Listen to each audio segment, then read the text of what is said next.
मंगलसूत्र प्रकरण 16। विकल्प से निर्विकल्प।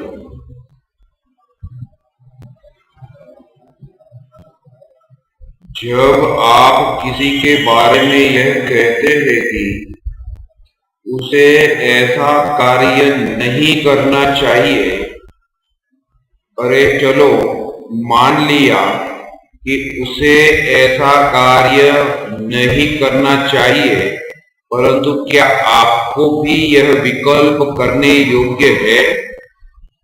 आप विचार करो कि निज आत्मा में उत्पन्न होने वाला विकल्प मेरे लिए आश्रव तत्व है, और उस व्यक्ति को जो कार्य करने के विकल्प उठे थे वे मेरे लिए अजीव तत्व है।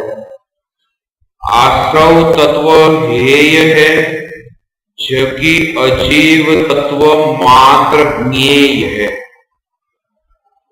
अज्ञानी जीव उस ज्ञेय की चिंता में इतना व्यस्त है कि यहाँ जो विकल्प उठ रहे हैं उनकी ओर तो उसकी नजर ही नहीं जाती। अरे मैं जब अपने विकल्पों को भी नहीं रोक सकता, फिर भी मेरा यही प्रयास रहता है कि मैं अन्य के विकल्पों को भी रोक दूं या बदल दूं। हे चैतन्य परमात्मा, प्रति समय जागृति रहेगी। मैं चैतन्य तत्व इन समस्त विकल्पों में कहीं भी नहीं हूं। मैं इन विकल्पों को कैसे रोकूं? यह प्रश्न तो ऐसा है जैसे नदी के पानी के बहते प्रवाह में फंसने वाला कोई व्यक्ति यह पूछे कि मैं इस बहते पानी को कैसे रोकूं।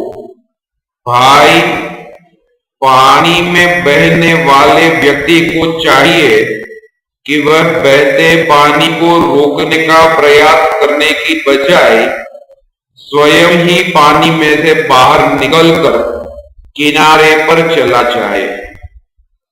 पानी तो बहता ही रहेगा, वह रुक नहीं सकता, क्योंकि ऐसा कोई मूर्ख नहीं होता जो बहते पानी को रोकना चाहे, परंतु ऐसे अनगिनत अबोध अज्ञानी जीव है जो यह मानते हैं कि मैं विकल्पों को रोक सकता हूं। यहाँ तो ऐसा अद्भुत स्वरूप है कि विकल्पों को रोकना भी नहीं है और विकल्पों से बाहर निकलना भी नहीं है। मैं चैतन्य तत्व विकल्पों से अत्यंत न्यारा ही हूं, निराला ही हूं। प्रत्येक आत्मा अपने चैतन्य स्वभाव में ही स्थित है। जब जीव श्रद्धान में यह मानता है कि मैं भगवान आत्मा इन विकल्पों के प्रवाह में कहीं भी नहीं हूं, मैंने भ्रम से यह माना था कि मैं विकल्पों के प्रवाह में बह रहा हूं। यह दृष्टि कटती है, इसका नाम समदृष्टि है।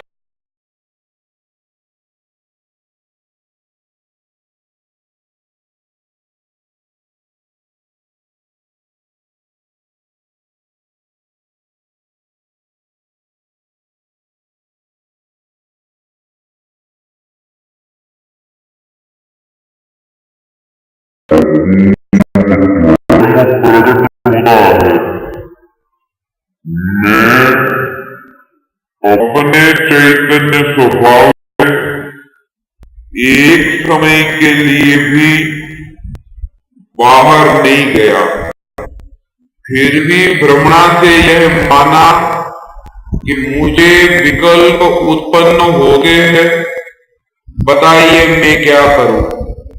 बस इतना ही तो मानना है कि दर्पण में जो ये प्रतिबिंबित हो रहे हैं उन दृश्यों का दर्पण में प्रवेश नहीं हुआ है। रागादि विकल्प रूपी ज्ञेयों का ज्ञान में प्रवेश हुआ ही नहीं है। ऐसी श्रद्धा होने पर आत्मा त्रिकाल विकल्पों से मुक्त होता है। मैं शुद्ध चैतन्य स्वाभाविक भगवान आत्मा रागादि विकारी भावों की तरंगों में कहीं भी मिला ही नहीं हूं। जब भगवान आत्मा में उपयोग स्थिर होता है तब पर पदार्थों से उपयोग सहज ही हट जाता है। स्वभाव में स्थिर होना ही विभाव से मुक्त होने का एकमात्र उपाय है। अज्ञानी विचार करता है कि अब तो मुझे ये राग द्वेष के भाव नहीं करना है। वह मानता है कि क्रोधादि भावों का कर्ता मैं हूं। जब यह दृष्टि में आता है कि ये रागादि भाव पर के लक्ष्य से और कर्मोदय के निमित्त से उत्पन्न होते हैं, उस समय भी मैं चैतन्य स्वाभाविक भगवान आत्मा शुद्ध हूं। जैसे ही शुद्धता की ओर दृष्टि गई कि पर के लक्ष्य से उत्पन्न होने वाले विकल्पों में से अपनापन छूट जाता है। मुझे रागादि भाव नहीं करना है।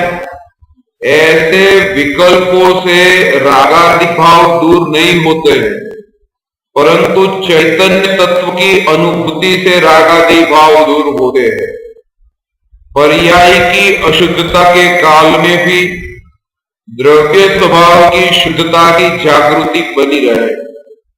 विकल्प का विकल्प तो विकल्प है ही, निर्विकल्प होने का विकल्प भी विकल्प ही है। आत्मा में उत्पन्न होने वाला कोई भी विकल्प आत्मा से महान नहीं है। जब आत्मा के आश्रय से प्रकट होने वाली निर्विकल्प अनुभूति भी भगवान आत्मा से महान नहीं है, तब विकल्प की पर्याय आत्मा से महान कैसे हो सकती है? अशुद्ध पर्याय हो या शुद्ध पर्याय, पर्याय के लक्ष्य से विकल्प ही उत्पन्न होते हैं। प्रति समय जागृति रहे। चैतन्य स्वभावी त्रिकाली ध्रुव भगवान आत्मा का महिमा भाव आए बिना पर्याय दृष्टि छूटती ही नहीं है।